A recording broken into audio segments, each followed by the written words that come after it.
ಏನಿಲ್ಲ ನಡ್ರಿ ಹೋಗೋಣ, ವಾಪಸ್ ಬರೋದು ಮರ್ತೋ ಬಿಡ್ಬೇಕು ಅಂತ ಜಾಗಕ್ಕೆ ಹೋಗೋಣ.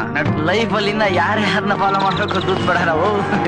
ಬಾಡಿ ಮಾತ್ರ ಕಂಟ್ರೋಲ್ ತಪ್ಪಿ ಹೀಗೆ ಬೆಳೆದ್ ಬಿಟ್ಟಿದೆ ಅಂಕಲ್. ಬ್ರೈನ್ ಬೆಳೆಸೋ ಕಾಂಟ್ರಾಕ್ಟ್ ನಾನ್ ತಗೊಂಡಿದೀನಿ, ಹಾಕಿಲ್ಲ. 2 ನಿಮಿಷಕ್ಕೂ ಏನಾದ್ರೂ ನೀನ್ ತಿಂತಿರ್ಬೇಕು, ಲೇಟ್ ಆಗಿ ಸಾಯ್ಬೋದು ಅಂತ ಹೇಳಿದಾರೆ ಡಾಕ್ಟರ್ ನನಗೆ.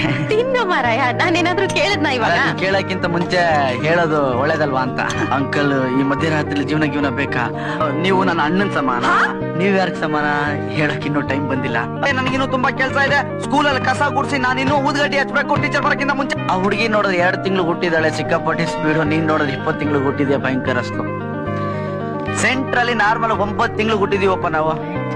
ನಮ್ ಟೆನ್ಷನ್ ಯಾರಿಗೆ ಹೇಳಣ ಸ್ವಾಮಿ, ಅಕಸ್ಮಾತ್ ಆಗಿ ಸಿಕ್ಕಿದ್ರು ಅಷ್ಟೇ. ಅಕಸ್ಮಾತ್ ಆಗಿ ಮಕ್ಳು ಹುಟ್ಟೋದು. ನಿನ್ನ ಅವಾಗ ಗಂಡಸು ಅಂತ ಅನ್ಕೋತೀವಲ್ಲ ನಾವು, ಅದು ನಾವ್ ಮಾಡೋ ಮಿಸ್ಟೇಕ್. ಅಣ್ಣ ಗಾಡಿ ನಿಲ್ಸ. ಓ ನೀವಾ? ನಾನು ಯಾರೋ ಗಂಡಸ್ರು ಅನ್ಕೊಂಡೆ. ಏ ಫ್ರೆಂಡ್ ಫಸ್ಟ್ ಲವ್ ಲೆಟರ್ ಕಳ್ಕೊಂಡಾಗ ಫ್ರೆಂಡ್ ಜೊತೆ ಕೂತ್ಕೊಂಡು ಗೊಳು ಅಂತ ಅಳೋದ್ ಬಿಟ್ಟು ಮನೆಗೆ ಹೋಗ್ತಾನಂತೆ.